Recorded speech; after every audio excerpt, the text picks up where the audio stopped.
Order. À l'ordre. Statements by members. Déclaration de député. L'honorable député. The honourable member for Pierre Boucher, Les Patriotes Verchères. Mr. Speaker, last week, the National Assembly of Quebec passed a unanimous resolution to begin negotiations for a unique tax return for Quebec. And what was the Prime Minister's reaction? He rejected the idea or didn't respond. But the answer we got was unusual in this case. He didn't reject the idea of having a single tax return for Quebec. He ridiculed the idea. He ridiculed the National Assembly of Quebec and all its members and all the Quebecers they represent. It's indecent, Mr. Speaker. The Prime Minister isn't even hiding the fact that he makes a mockery of a unanimous opinion in Quebec. He was elected in Quebec, and if he has no respect for Quebec, he should simply not represent that riding. He should run in a different riding outside of Quebec or not run at all. Mr. Speaker, today I rise in this House with a heavy heart. After a long and tough battle with cancer, my dearest aunt, Parmjit Kaur Deol, passed away this week. She leaves behind a loving husband, 4 children, 8 grandchildren, who will always remember her as the rock of their family. Like many Canadians, she came to Canada in 1974 in search for a better life for her and her family. Grateful for what she had, she always made sure to give back. In the 70s, one immigrant found a similar name, the Deol family name, in the phone book and called her and asked for help. She invited them, a complete stranger, to stay with her family until they could get settled in Canada. This is just one story of many. Thanks to Parmjit Kaur's efforts, several new immigrants got to achieve their very own Canadian dream. To my mamaji, Tina Karen Kashwan. Honourable member for Calgary Heritage. Mr. Speaker. Mr. Speaker, my riding of Calgary Heritage shares its name with one of Western Canada's great attractions, the Calgary Heritage Park Historical Village. The park brings the history of Canada's West to life through recreations that chronicle the frontier from the 1800s to the middle of the last century. From forts and trading posts, First Nation encampments and rail lines, to a replicated 19th century prairie village and the popular Gasoline Alley Museum, life in the West as it was once lived unfolds with the help of 1,800 plus volunteers. And the park just recently announced a new project to honor the pioneers of Alberta's oil patch while exploring the past, present, and future of our energy sector. Heritage Park is truly a grassroots operation and one that enhances our sense of community. I urge all Canadians to visit there when they travel to Calgary and see firsthand why this remarkable place is rightly called Canada's largest living history experience. Here, here. The honourable member for Lac-Saint-Jean. Mr. Speaker, Melanie Paul is a well-known young businesswoman in my riding. She's from the Maastricht community and has training in social services and business. She set up a number of commercial partnerships that promote Indigenous knowledge and that attempt to deal with a number of social problems by providing high-quality jobs. Through her outstanding work and proactiveness with many undertakings, Ms. Paul was awarded the Young Entrepreneur Award on April 27th by the Quebec Management Council. She sets an example for the community on a human and business level, and I'd like to congratulate her on this remarkable award, which reflects both her value and her incredible contribution to our region. Thank you, Mr. Speaker. The honourable member for Belleuil-Chambly. Mr. Speaker, I'd like to congratulate students at Chambly High School who were awarded Best School in Canada in the Robotics Zone 1 Challenge category for the fourth time in as many years. I'd like to recognize the efforts of Noémie and Stéphanie Dussault-Balancé, Tristan, Alexandre Caillé, Simon Blanchet, Loïc Sabourin, François Bonin, Dylan Sylvestre, Jérémy Zarazoga, Justin Boucher, Justine Blanchet, Jacob Gatton, Mathieu Ouellet, and Jean-Franc Leblanc, who all won various prizes. My congratulations to Emmanuel Nadeau-Etier, the robotics teacher, whose efforts have borne fruit and led to the growth of the program. I had the opportunity to visit the school a number of times and see just how important these educational opportunities in robotics are for young people, which is a huge asset with the rapid evolution of technology. I'm so proud of the success of this program and especially of the students and their teacher. Congratulations to the school. Thank you, Mr. Speaker. Scarborough Guildwood. Mr. Speaker, I've seldom met a politician more skilled in the art of politics and policy than Bob Rae. On May 16th, the Canadian Association of Former Parliamentarians recognized Mr. Rae for a Lifetime Achievement Award. It is a recognition well deserved. Many more eloquent than I have highlighted Bob's many political accomplishments. From my perspective, keeping the Liberal Party in the game from 2011 to 2013 was easily one of Bob's most significant political accomplishments. Political leadership is required when times are darkest, and indeed times were dark until October 2015. In caucus, Bob was a pure joy. Not only does he have a wicked sense of humor, but he can and did quickly summarize complex political and policy positions with insight, perspective, and clear direction. Bob, I'm glad to know that you're not retiring. The honourable member for Beauce.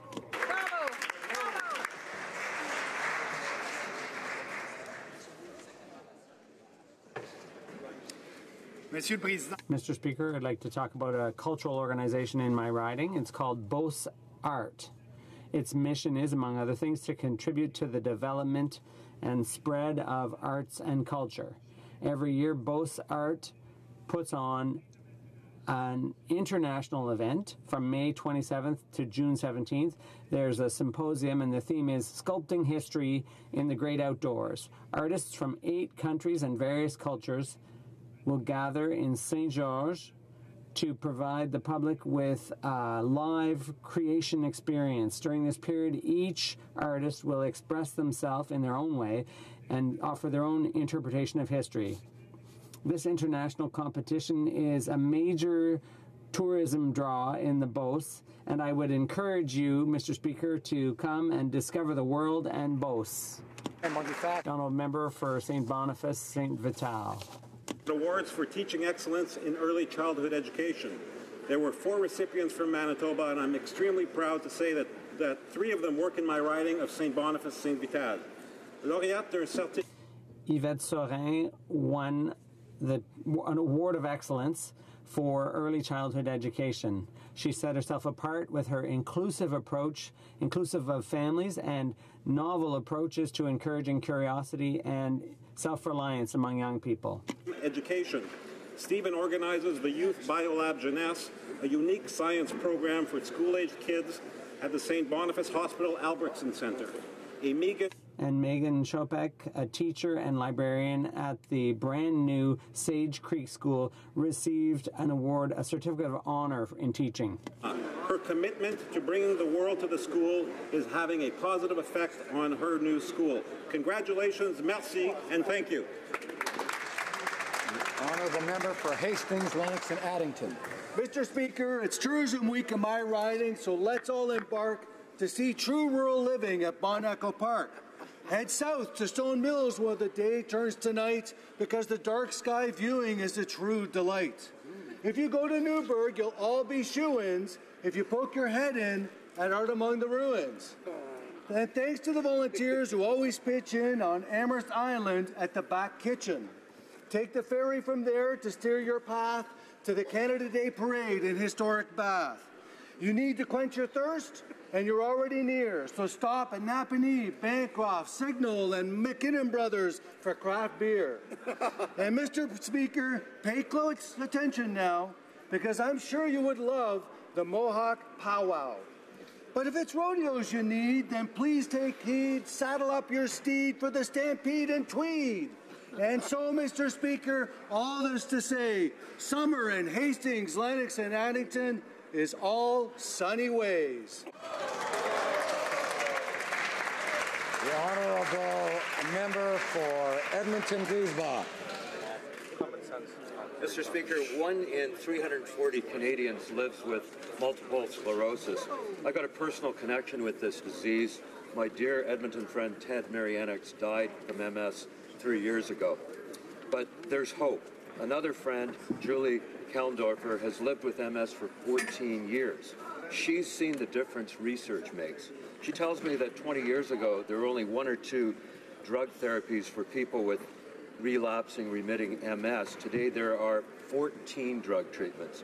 And people with MS today are getting a better quality of life by research done into stem cell treatments.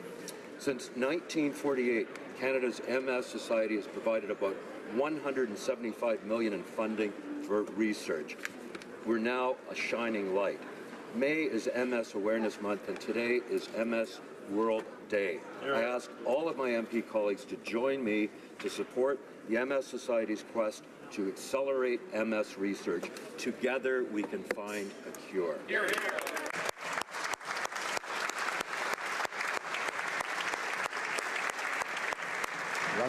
The Honourable Member for Barossa. Mr. Speaker, it's been around for 50 years. Yes, I had the honour as the member for Barossa. I have the honour of highlighting the 50th anniversary of the Henri Bourassa Secondary School, my alma mater. In 1975, when I attended, it was a technical school. Today, I commend the current principal, Mr. Tremblay, and the Pointe de l'Île School Board and all staff and all cohorts of students over the past 50 years. HB, as students affectionately call it, played and still plays a key role in knowledge and life for thousands of young people from all origins. Happy 50th to Henri Bourassa Secondary School. The Honourable Member for Vancouver Centre. Mr. Speaker, today is World Multiple Sclerosis Awareness Day. I remember our colleague and friend Rick Wackett, who was taken suddenly by this disease at a very young age. Mr. Speaker, Canadians have one of the highest rates of multiple sclerosis in the world. It is a progressive illness, and the ability to perform basic activities that many of us take for granted is lost over time. Medication, equipment, treatment services, and transportation pose significant economic challenges and burdens. But despite these obstacles, persons with MS and their families live lives of quiet and courageous dignity. Let us raise awareness of MS as parliamentarians, pledge for more funding for stem cell research and support services. Mr. Speaker, I urge us all to renew our commitment to end multiple sclerosis. Thank you. The Honourable Member for Red Deer Mountain View. Mr. Speaker, last weekend in Grand Prairie, the Red Deer and District Chamber of Commerce was honoured as the Alberta Chambers of Commerce 2017 Large Chamber of the Year. The Red Deer and District Chamber and its members all work tirelessly to help build a vibrant community in my riding. Recently, the Chamber, in partnership with Westerner Park, hosted the most successful agri-trade to date, attracting thousands of attendees and adding over $250 million to our local economy. That partnership also resulted in a successful bid to host the Canadian Finals Rodeo in Red Deer for the next 10 years. This event will bring an additional $25 million every year. The Chamber's advocacy campaigns also help local farmers and businesses as they lobbied the government to end the Canadian wheat board monopoly back in 2011. This year, the Chamber's advocacy for Red Deer College resulted in a successful bid to pursue its degree-granting status. Today, I'm proud to congratulate our Red Deer and District Chamber and CEO Robin Bobicel on this well-deserved recognition.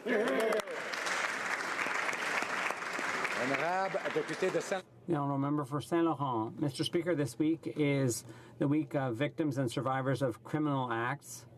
It gives us the opportunity to think about progress made and next steps towards our common goal of transforming the criminal justice system in order to provide better support to victims and survivors. Women Committee, I've been trusted with stories from many brave victims and survivors. These stories are the heart of our report, Violence Against Women, which shaped the first federal strategy to prevent and address gender-based violence with an investment of nearly $200 million. This work could not have been done without the heroism of our witnesses, and we'd like to thank them for that. Je remercie. I'd also like to thank all of the volunteers and community organizations such as the Saint Laurent Women's Center, the Young Immigrant Women's Training Center, and the Amal Center for Women in Saint Laurent, which dedicate their time to improving the criminal justice system and ensuring that victims of crime are treated with compassion, dignity, and respect. Mr. Speaker, today is the 9th annual Walk a Mile in Her Shoes International Men's March to Stop Rape, Sexual Assault, and Gender Violence, hosted by White Ribbon in Toronto. I stand here today in high heels to support these walkers. Our former NDP leader, Jack Layton, was one of the co-founders behind the White Ribbon campaign. Now in 70 countries, men and boys are working in the prevention of violence against women and girls, with more than 4,700 Canadians who were involved in workshops and speaking engagements. But sadly, women and girls continue to face crisis levels of violence in Canada, with rates of violence against women remaining largely unchanged over the past 2 decades. Canada has fallen behind many countries when it comes to prevention and protection of women and girls against gender violence, and successive governments have failed to do enough to make this a priority. This needs to change. We urge the Canadian government to demonstrate leadership by walking the talk and dedicating resources to meet Canada's long-standing domestic, international, and constitutional commitments to make a safer world where women and girls live free of violence. I thought he was standing a little taller than usual.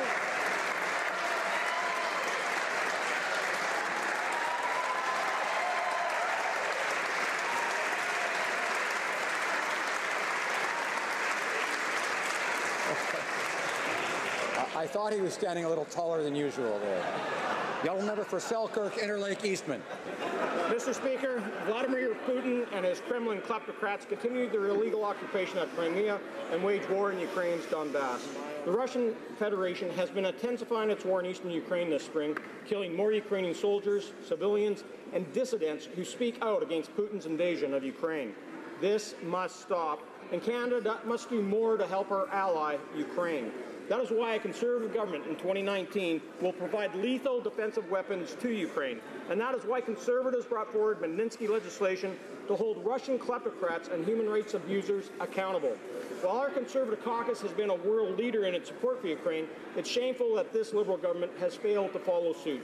Putin is provoked by weakness, and that is why Canada must stand fast by our friend and ally, Ukraine.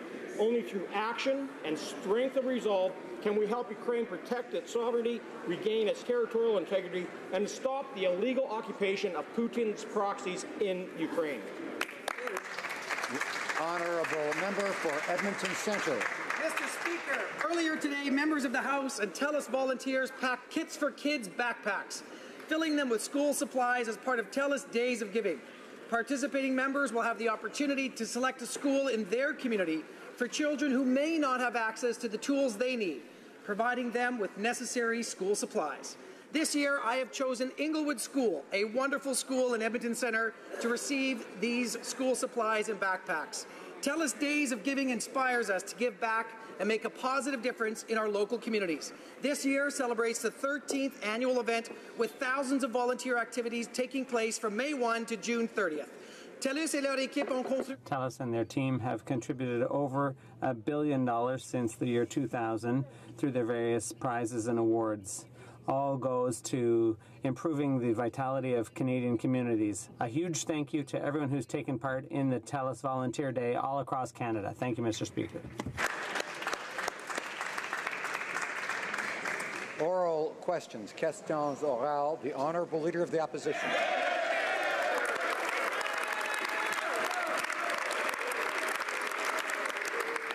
Speaker, the Prime Minister's legacy when it comes to the energy sector and the hundreds of thousands of Canadians who work in it has already been established. Not only has he driven out tens of billions of dollars of investment, but he's killed several important energy pipeline projects.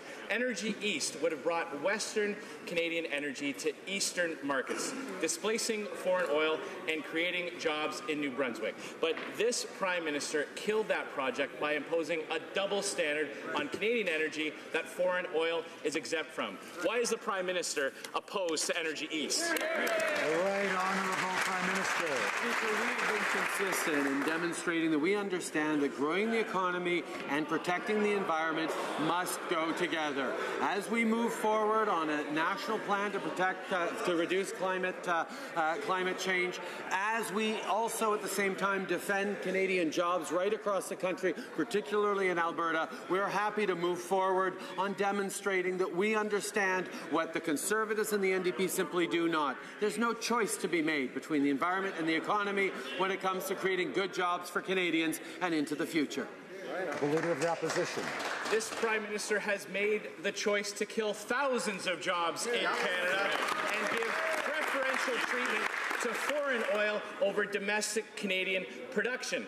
Energy East wasn't the only pipeline that he killed, Mr. Speaker. He killed the Northern Gateway project, which would have taken Canadian products to deepwater ports accessing Asian markets. He ignored the dozens of First Nations communities who supported it all along the way. Will the Prime Minister just admit that killing these projects is just part of his plan to phase out the energy sector? The right honourable Prime Minister. Mr. Speaker, across the country, people are talking about the pipeline investment we made yesterday, but the Conservative Party is actually talking about old news because they can't talk about the news that we had that actually moves forward on protecting jobs for Albertans, standing up for Albertan workers and indeed workers from across the country who get benefits when we get our resources to markets other than the U.S. They tried and failed for 10 years, Mr. Speaker, to get our resources to markets other than the U.S., and they failed. We got it done. No wonder they can't talk about it. Honourable Leader of the Opposition. Under our Conservative government, taxpayers never had to pay for pipelines.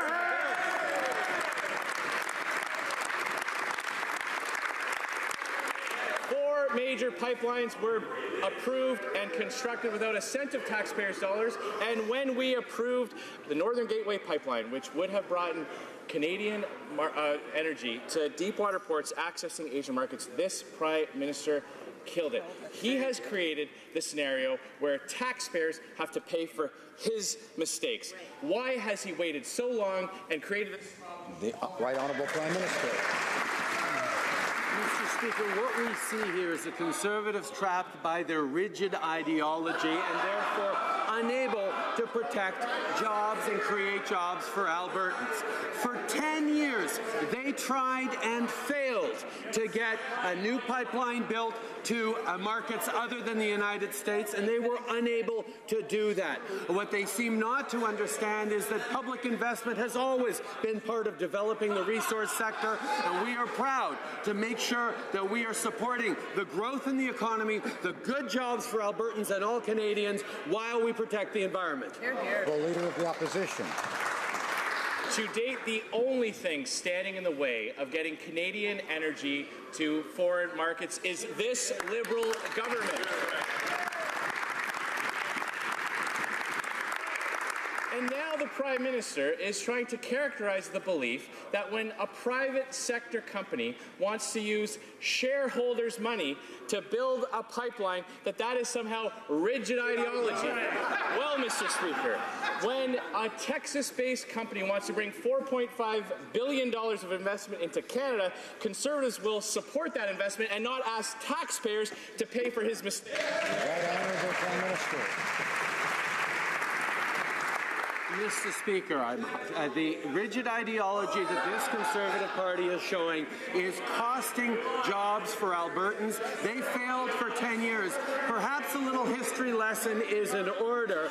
Progressive Conservative leaders like Peter Lougheed understood that public investment in our resource sector was important to get our resources built and to markets. For 10 years, they tried and failed to get our resources to markets other than the U.S. We are standing up for Alberta and Canadian jobs, Mr. Speaker.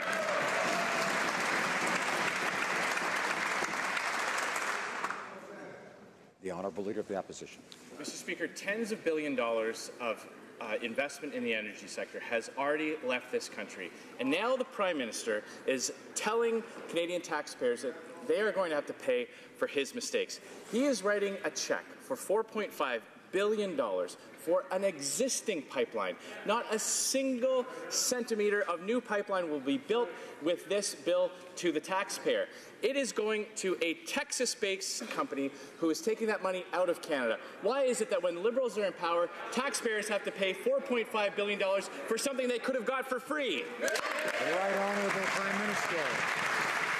Speaker, the Conservatives tried for 10 years to get our resources to markets other than the United States, and they failed. And now that we're actually securing access to new markets, securing Canadian jobs, securing Albertan jobs, their ideology is getting in the way. So I remind them, Mr. Speaker, that the great Peter Lougheed knew that public investment in resource development is essential to move forward as a country. And that's exactly what we're doing for Alberta and for Canadians, Mr. Speaker.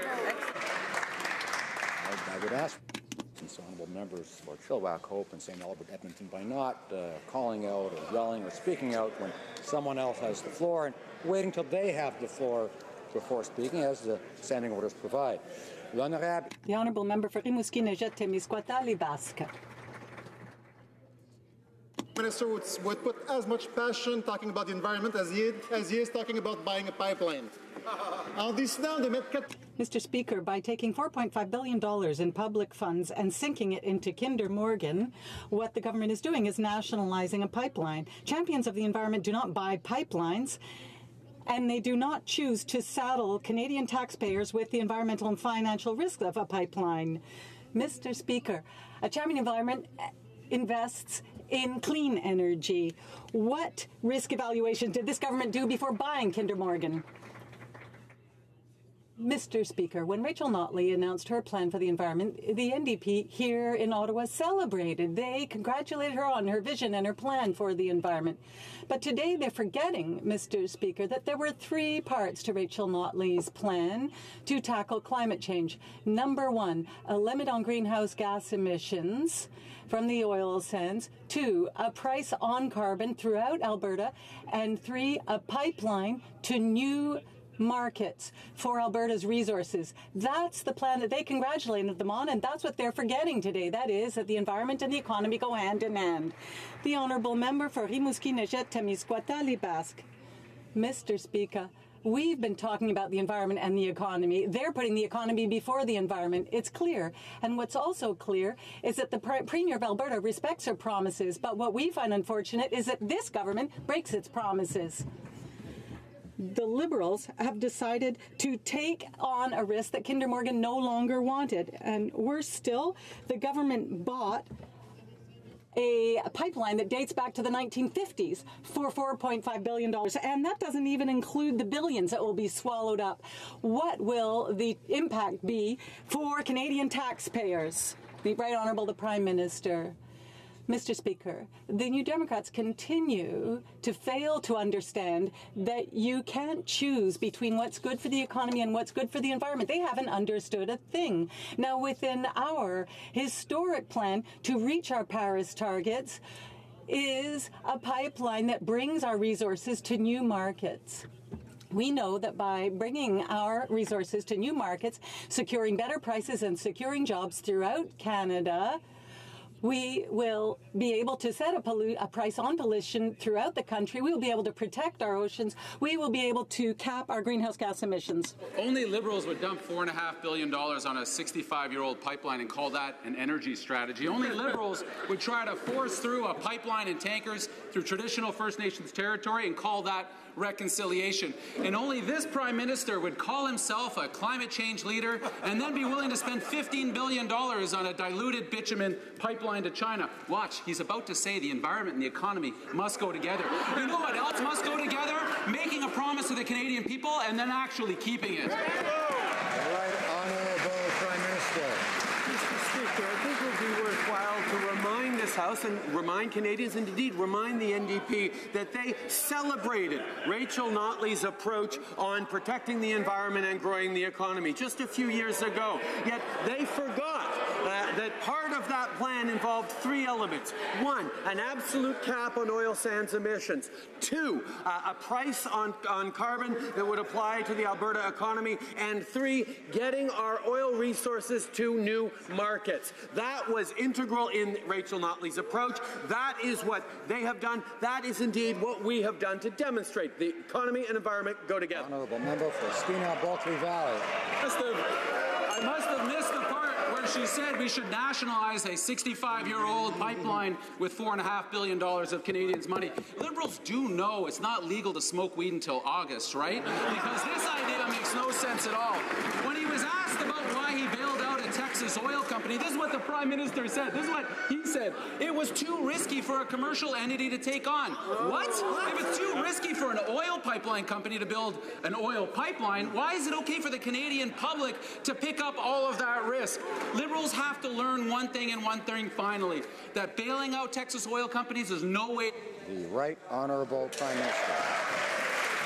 Mr. Speaker, since the member brought it up, let's remind the House what Rachel Notley, NDP Premier of Alberta, actually said about this pipeline.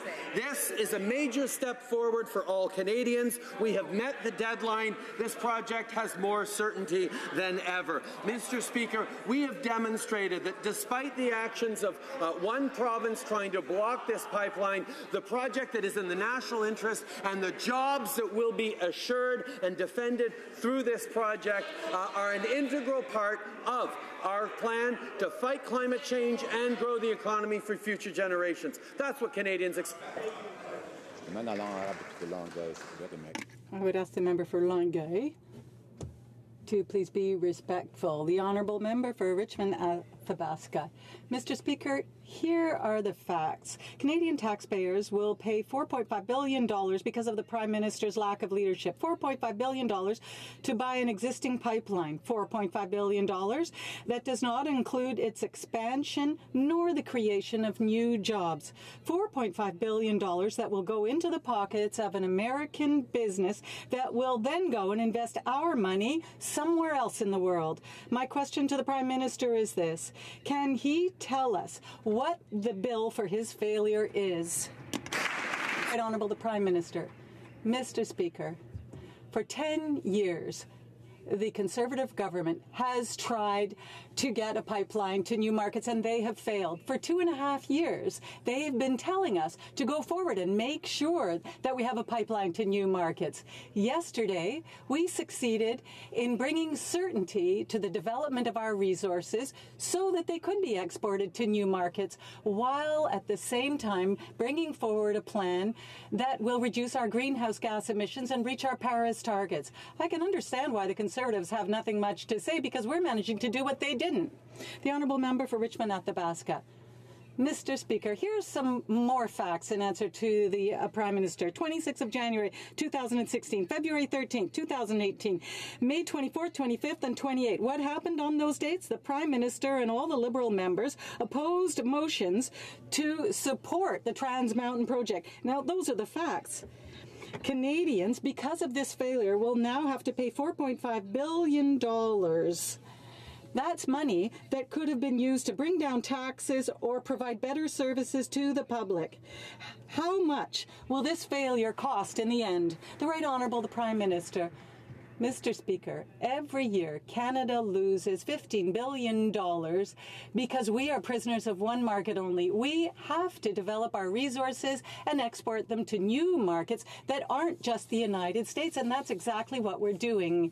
For 10 years, the Conservatives failed in trying to do this, and for 2.5 years, they're been criticizing us, and they've wanted us to do this, and now they're criticizing us, but we're creating jobs for Albertas throughout Canada, and we're ensuring that this economy will support future generations while protecting the environment. Mr. Speaker, the Liberals gave $4.5 billion Canadian tax dollars to Kinder Morgan to build pipelines in the United States, Canada's biggest energy competitor. The Prime Minister killed Northern Gateway, Energy East, and Pacific Northwest LNG, imposed an offshore drilling ban, a tanker ban, and a carbon tax. No other major oil producer in the world is hampering itself with these damaging policies, but the Prime Minister is ramming through even more red tape, and oil and gas investors warn it's suffocating the sector. But we all know he wants to phase them out. When will he stop attacking the livelihoods of hundreds of thousands of Canadian energy workers? The right honourable Prime Minister. Speaker, I would respectfully propose that it is the Conservatives who are now attacking the livelihoods of hundreds of thousands of energy workers across this country by standing in the way of this pipeline. We have actually moving forward on this pipeline to get our resources to new markets in a way that also will allow us to reach our climate agreements under the Paris Accords. This is what for 10 years they were unable to do. This is what for 2.5 years they've been shouting at us to do, and now that we're actually doing it, no wonder they're completely lost. This is, Mr. Speaker, a sad day for the Conservatives, but a good day for Canada. Honourable Member for Lakeland. But the reality is that the Liberals jeopardize investment in Canada at every turn, and the U.S. is poised to supply 80% of the world's growing oil and gas demand. Banks, economists, investment firms, they've been warning for months that investment is leaving Canada. The Canadian Energy Pipeline Association says, quote, uncertainty and potential implications of further seismic regulatory changes are driving energy investment out of Canada. Canada does not need nationalization. Canada needs certainty and to be able to compete. When will the Liberals stop undermining Canadian energy investment? Right honourable Prime Minister. Mr. Speaker, the rigid ideology of this particular band of Conservatives forgets the long and storied history of public investment in our national resource sector. The great progressive Conservative leader, Peter Lougheed, understood that well and made significant public investments in our natural resources to be able to get where we are today. They are now letting their ideology get in the way of securing and creating good jobs for Albertans and indeed for all Canadians. That's what we are focused on. That's what we will continue to do, Mr. Speaker. Member for Milton. Mr. Speaker, yesterday in an interview, the Prime Minister indicated that the reason why the government intervened and decided to nationalize the pipeline was because they recognized that there was too much uncertainty for Kinder Morgan and it was in the national interest. Mr. Speaker, there's another pipeline that was in the national interest, and that's the Energy East pipeline. It would have provided jobs, competitiveness for New Brunswick, and more certainty for sure with respect to supply. Mr. Speaker, what I'd like to know is, will the Prime Minister promise to enter into negotiations to provide the same level of certainty for Energy East? Right honourable Prime Minister. Mr. Speaker, I find it interesting on the day after we actually are getting this important pipeline to new markets built, they're pivoting to try and talk about old news and other issues. Mr. Speaker, we are securing investments in Alberta and good jobs for Albertans and indeed all the Canadians who work in the oil sands industry for the years to come, and no wonder they are flailing about, Mr. Speaker. We're going to continue to stand up for Albertan jobs, for Canadian jobs, while we protect the environment for future generations. That's the commitment we made, and we're Honourable Member for Milton. Speaker, it's very distressing as a former Cape Bretoner that this government takes for granted the 32 seats that they were delivered in the last election. And I'll tell you why. As the Prime Minister stands up here and says that I'm talking about old news, it's not old news. Yesterday, the Mayor of St. John indicated he wanted to have the Energy East pipeline opened up again. It was a preeminent business leader in New Brunswick said exactly the same thing. And indeed, the member from St. John Rothsay told his local newspaper this morning that he's going to go in and tell the Prime Minister that we got to get this going again. So, Mr. Speaker, what he's got to do is he's got to listen to his own messaging, get this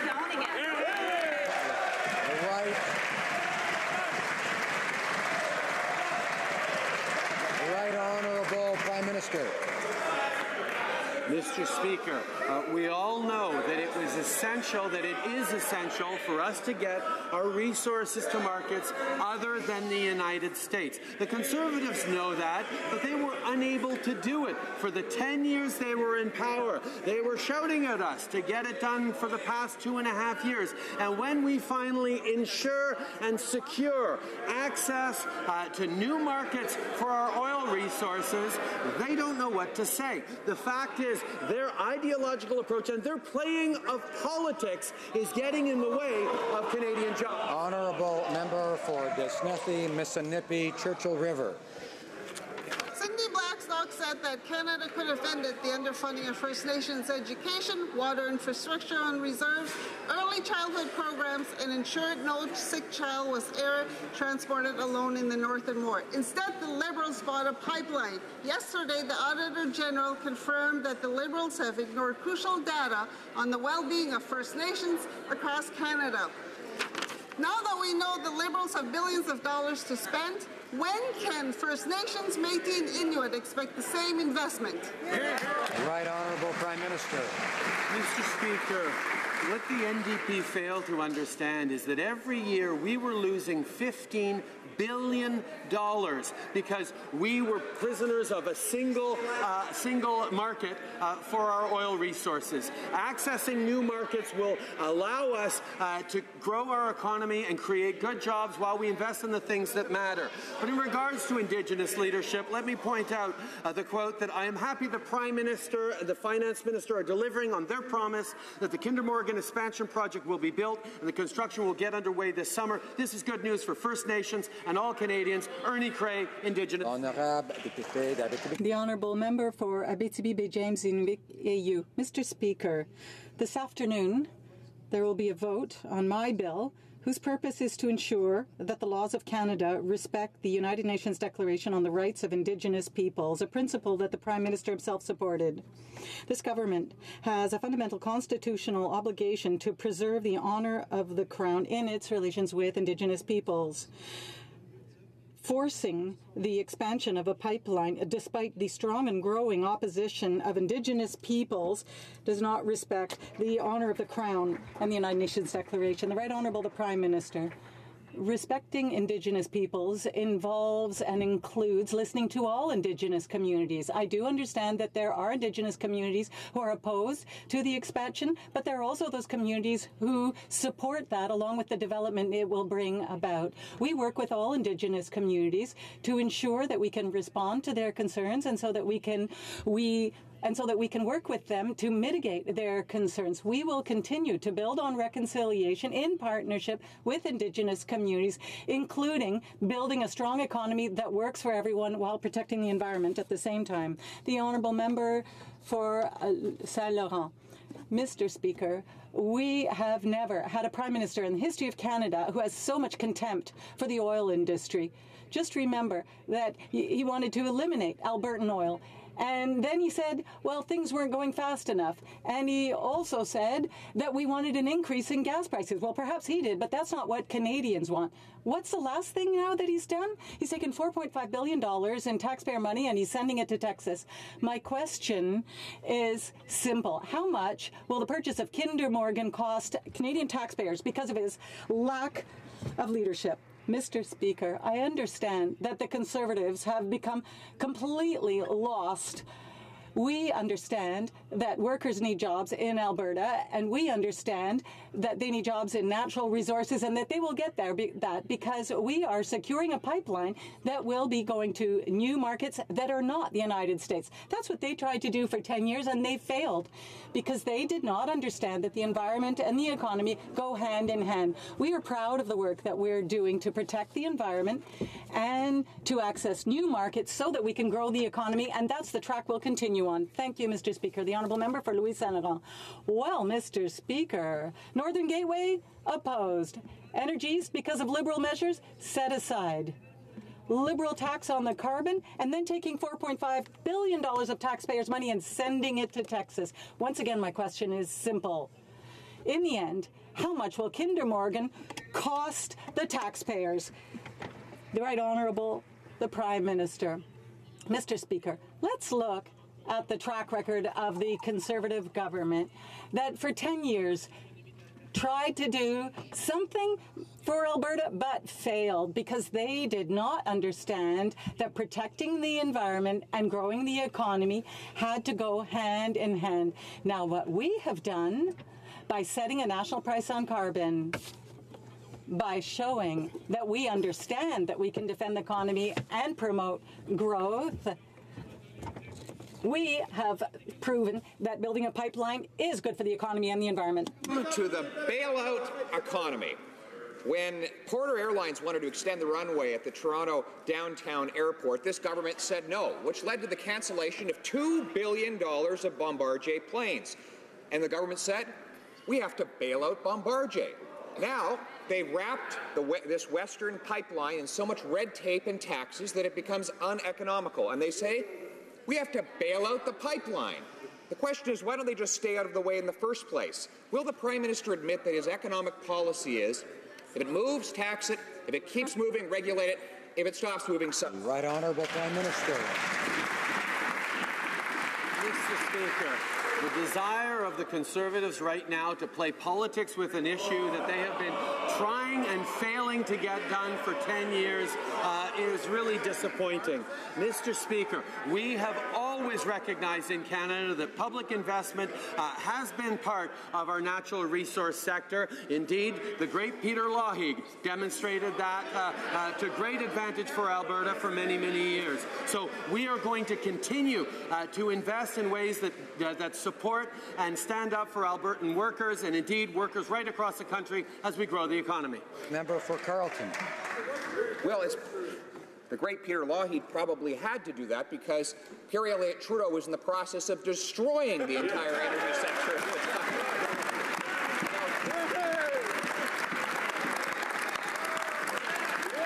Different experience. I was living in Alberta during the NEP. He was living in a publicly funded mansion at the time, Mr. Speaker. It's time that he got in touch. We had private sector money to build this project. Now we have a $4.5 billion expense and no pipeline to show for it. When will the Prime Minister finally get the job done? Right Honourable Prime Minister.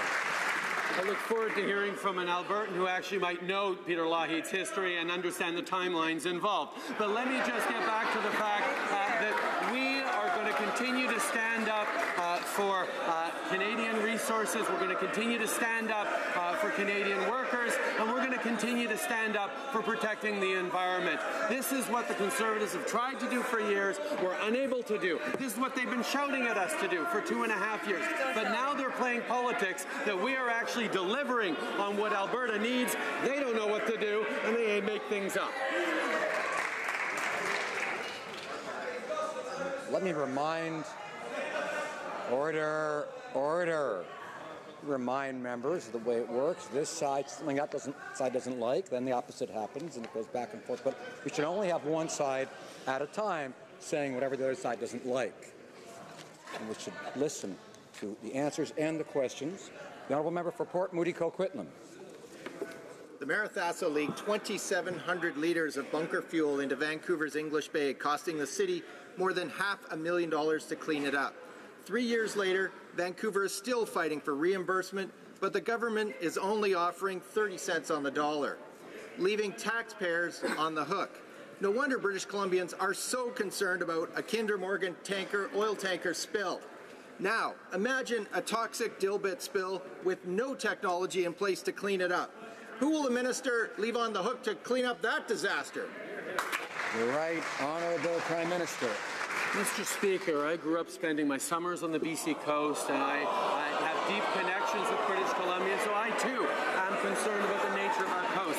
And that is why we have invested $1.5 billion in a world-class oceans protection plan to be able to ensure that we are keeping our pristine and effective environment and a strong ecosystem safe from accidents and disasters. This is something that we take very seriously, and we've made the investments that demonstrate that.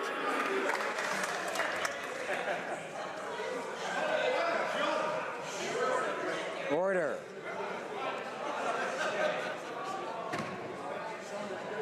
Shh.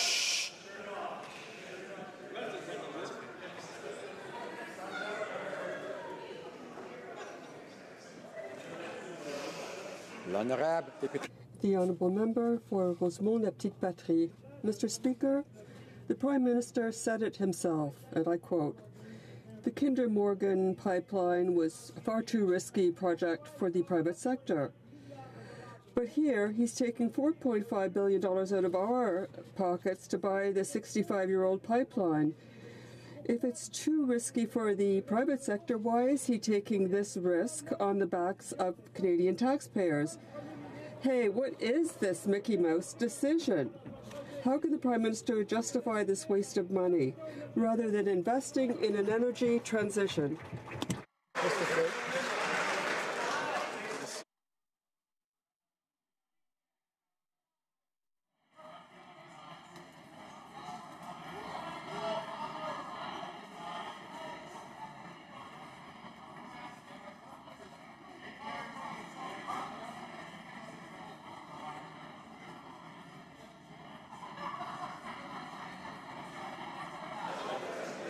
J'inviterai l'honorable député d'être plus judicieux. I would ask the Honourable Member to be judicious in what he says and not to use any words that would lead to disorder in the House. The Right Honourable Prime Minister, Mr. Speaker, as I said, and I've said often, we have to come to an agreement where both sides can respect each other. It's very important for us, inaudible for the interpreter. We want to defend jobs across the country and reduce greenhouse gases. That's what Canadians expect of us, and we will do this all the time. The Honourable Member for Saint-Boniface. Doing things differently when it came to building a strong economy, supporting the middle class through good quality jobs, and supporting a strong labour movement. The rail sector is integral to our economy, and many Canadians rely on this industry for their livelihoods.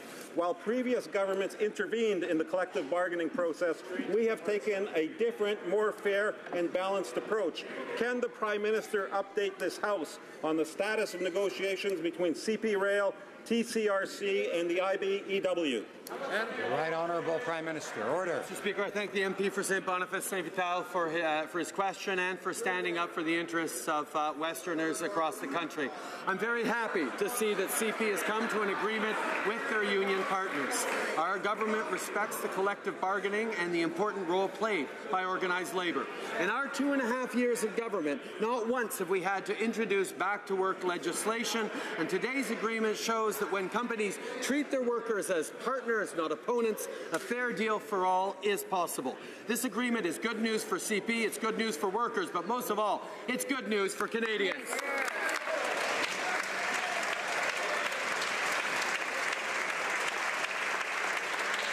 The Honourable Member for Banff Airdrie. Mr. Speaker, on this side of the House, we know the Prime Minister doesn't care too much for any opposition, but we're here to hold this government to account and to stand up for the interests of Canadians, whether he likes it or not.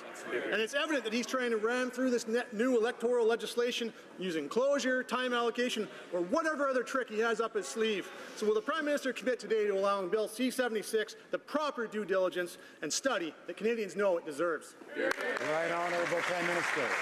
Mr. Speaker, once again, Canadians across the country find it humorous that the Conservatives are suddenly standing up for fair elections after what they did in their time in government was make our elections less fair and trying to lean them in their favour.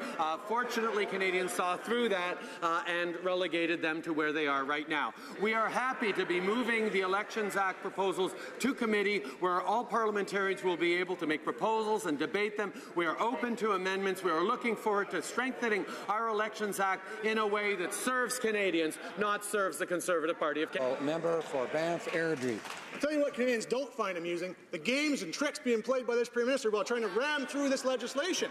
And he talks about being open to amendments in committee and wanting to have debate while they're in the middle of trying to shut it down and make sure that there can be no amendments and can be no opportunity for debate. And that's just plain wrong. And it's time this Prime Minister understands that Canada is not a dictatorship and Canadians will not stand for his garbage. So will he stand up today and let us know that he's going to respect the rights of Canadians and allow a full study?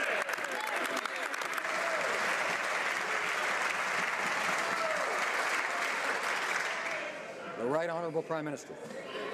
Mr. Speaker, once again, we know that the Conservatives revert to type whenever chance they get, try to sling mud, especially when there's good news for Canada, good news from our democracy, good news for our economy on the table. The approach they have of trying to scare Canadians and divide Canadians and hurl insults at each other simply does not work. We're looking forward to working at committee with all members in this House to ensure that the fair elections reform actually moves in the right direction. I think that's something that Canadians said very clearly under the Conservatives that they didn't appreciate when they tried to tilt things in their favour. The Honourable Member for Mégantic-Lérable. Mr. Speaker, this government continues to astonish us with its arrogance. In its electoral reform, the government wants to force on Canadians. The Prime Minister seems to care less about this House and has asked Elections Canada to implement amendments that haven't yet been passed.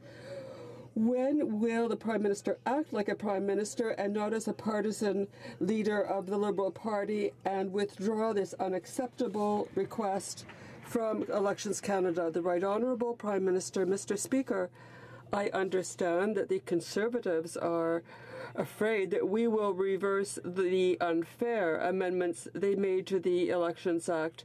They tried to rig elections so that they could succeed. Fortunately, it didn't work. And we are working with all parties and Elections Canada to make sure that the next election is done with the best rules that will be to the advantage of Canadians and not two parties, and certainly not the Conservative Party. Speaker, the Democratic Reform Bill hasn't even become law. In fact, it just started being reviewed in committee, and all Canadians deserve to be heard. Yet, the Prime Minister has already instructed Elections Canada to implement this bill. I remind the Prime Minister that our democracy doesn't belong to him or his rigid dictator ideology. It belongs to Canadians. Without blaming Stephen Harper again, how can the Prime Minister justify telling Elections Canada to implement this bill before we have a chance to hear from Canadians and before it becomes law? The Right Honourable Prime Minister.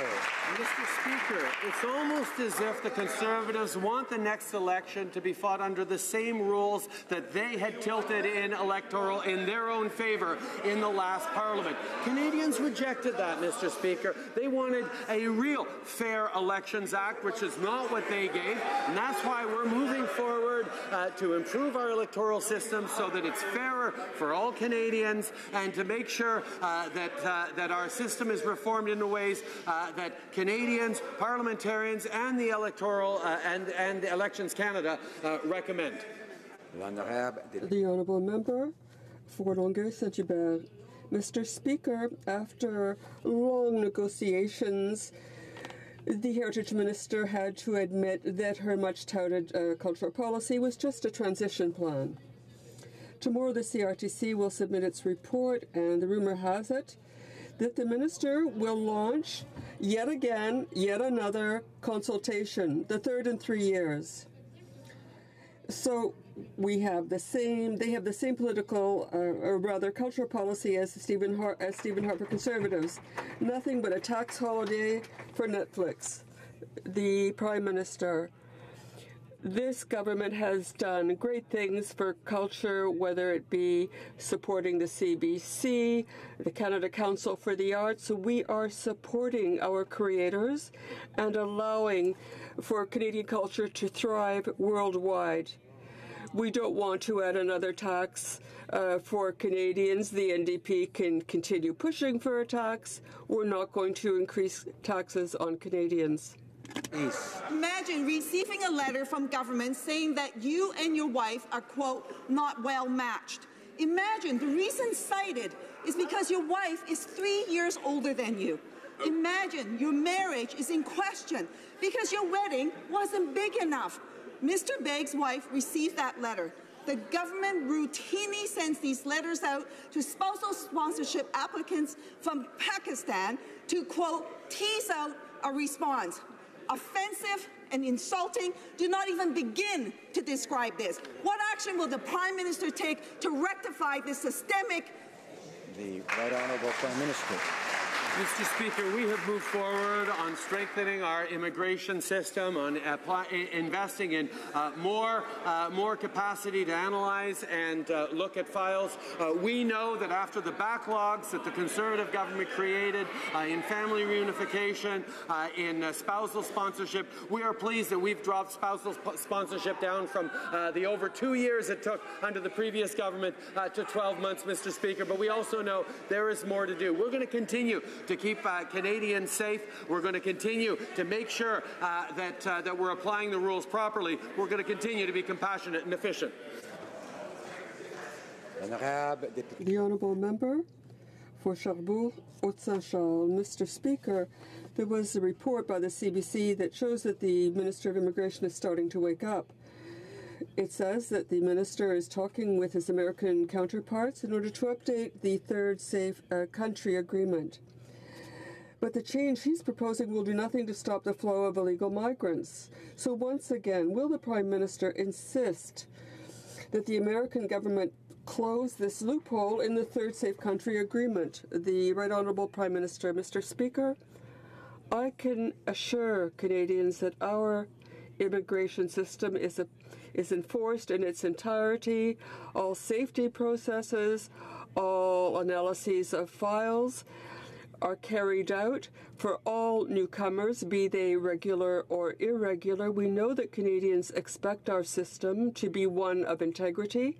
We're enforcing all the rules, all the principles, all our legislation. The Honourable Member. Well, the Prime Minister says one thing, but his minister says another. He said that some of these migrants would be stopped and deported, but we could see that the appeal processes could take up to 10 years. He's saying that some people are welcome, but he's eager to give them an accelerated work permit. Now, Mr. Speaker, it's clear that the minister knows the figures. Will he share them with the Canadians? The Right Honourable Prime Minister. Mr. Speaker, once again, we can see that the Conservatives are banking on fear and division, fear of newcomers, and this to make political hay. I can reassure Canadians that we are enforcing all our immigration laws, all our processes with respect to analyzing files in order to ensure the security of Canadians and to respond to this challenge, the challenge of these irregular newcomers. For Battleford's Lloydminster. Mr. Speaker, the Prime Minister's irresponsible tweet started a flood of illegal border crossings. Over 25,000 people have responded to his open invitation. The Liberals have broken our immigration system. Downloading this problem on our municipalities and backlogging legal immigrants is not fair, and it is not compassionate. The Immigration Minister now claims that he is open to modernizing the Safe Third Country Agreement. So, will this Prime Minister now act responsibly and commit to closing the loophole that's allowing these illegal crossings? Right Honourable Prime Minister. Mr. Speaker, I don't have enough in 30 seconds to respond to all the misinformation in the member opposite's question. The fact is they are continuing to try and stoke fears, foment divisions between new Canadians and the newest Canadians and Canadians who've been here for many generations. That is completely irresponsible, and quite frankly, it was the kind of politics of division that were rejected by Canadians in the last election. We're going to continue to be compassionate, to be open, but also to apply our immigration system in its entirety and all the rules and laws that apply to it. Honourable Member for Fleetwood, Port Kells. Mr. Speaker, employment opportunities for all Canadians are critical for growing the economy, and Canada's success depends on our ability to leverage our diverse talent pool. Canadians living with disabilities have the same ambitions as all other Canadians. They want opportunities to find good, well-paying jobs, make a contribution to their communities and the economy, and build a better life for themselves and their families. Can the Prime Minister please explain what the government's doing to ensure Canadians living with disabilities have tools and skills needed for success in the new digital economy? Honourable Prime Minister. I thank the member from Fleetwood Port Clouds for his question. As the world becomes increasingly digital, we want to ensure all Canadians are set up for success. In Vancouver, we announced $3 million for the Neil Squire Society to develop an open-source assistive technology model across Canada that will greatly reduce costs for persons with disabilities. Excellent. This is part of our $22.3 million accessible technology program, which will help overcome barriers and give all Canadians an equal opportunity to obtain good jobs for today and tomorrow. The Honourable Member for Beauport-Côte-de-Beaupré et d'Orléans-Charlevoix. Mr. Speaker, the G7 summit will quickly be upon us. And despite all the Prime Minister's glad-handing and smiles, the people of Malbaie are worried. Although they didn't choose to be in the facility's perimeter, residents already know that they will be refused any compensation if there is vandalism.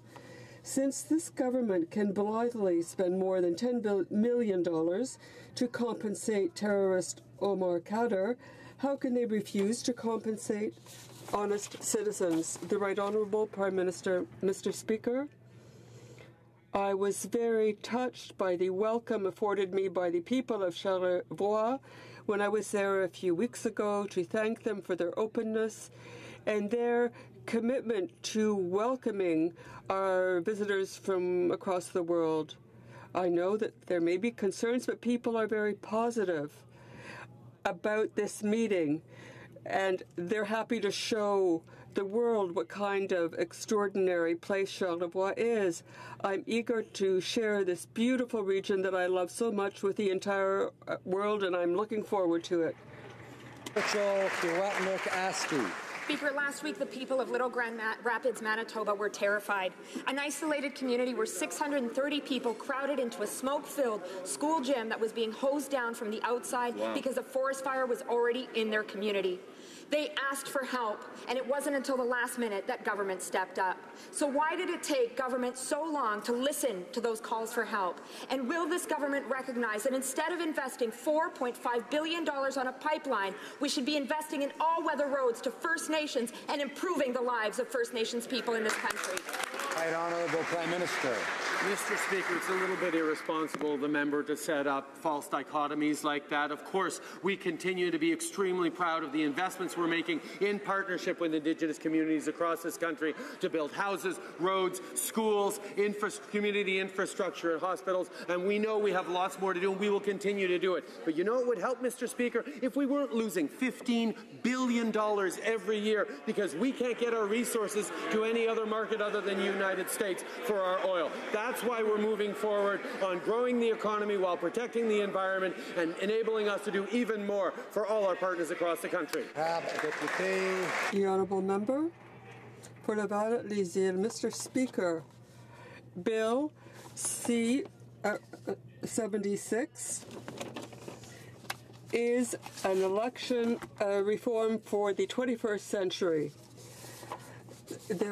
It will help handicapped people, and it is established to help provide accessibility advice. We believe Canadians of all abilities have the right to participate fully in our electoral process. Can the Right Honourable Prime Minister please inform this House as to the measures being undertaken to ensure more Canadians are able to vote? Thank you. The Right Honourable Prime Minister. Mr. Speaker, I'd like to thank the member for Laval-Les-Îles for his question. We are determined that all people be able to fully participate in the electoral process. With respect to people with disabilities, the committee has made recommendations in order to increase these differently abled people to better participate in elections. This is in our bill. As you know, Canada is at its best when all are included. Speaker, last night the Liberals gave us notice that they're attempting to ram through a 300-page omnibus criminal justice bill. So I'd like to ask the Prime Minister if he thinks it's a good idea that committing crimes as a gang member, kidnapping a 12-year-old, or forced marriage for children under the age of 16 are crimes that could be punishable by a mere fine. When does the Prime Minister think that a fine could be appropriate for such serious crimes? Right Honourable Prime Minister. Mr. Mr. Speaker, obviously criminal justice reform is an issue that was avoided and actually gone in the wrong direction under 10 years of Stephen Harper, and we were pleased to move forward in a way that both focuses on protecting Canadians, supporting victims of crime, and ensuring adequate punishment for consequences for those who commit those crimes. We continue to take very seriously our responsibility to ensure that our criminal code is up to the standards that Canadians expect of it. And I'm very much looking forward to see this bill debated at committee. The Honourable Member for Joliette. Mr. Speaker, am I dreaming, or have we just had a pipeline shoved down our throats? This is a Kinder Surprise, but with a very bitter taste. Who did the Finance Minister consult before deciding to take $4.5 million out of the pockets of taxpayers for this pipeline? It makes no sense. Yes, did they say anywhere in their platform, the Liberal platform, that they were going to nationalize a pipeline? And if they're nationalizing a Texan pipeline, when are they going to nationalize Enbridge or Energy East? The Right Honourable Prime Minister. Mr. Speaker, the federal government and the government, our government, invest in natural resource projects. What we're doing, Mr. Speaker, is something where we have consulted Canadians.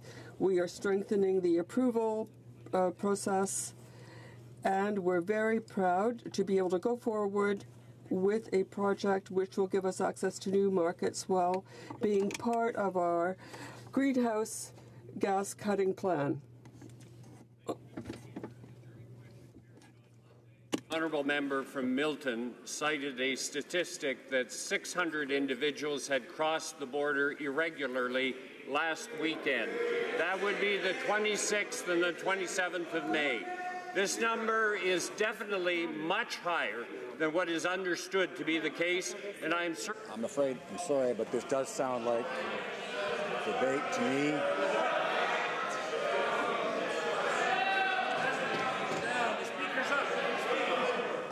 So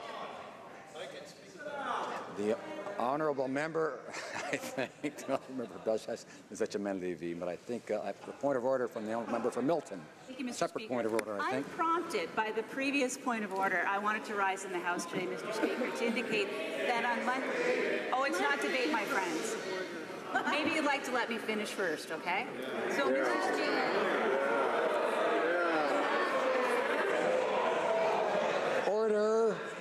Order. The chair needs an opportunity to be able to assess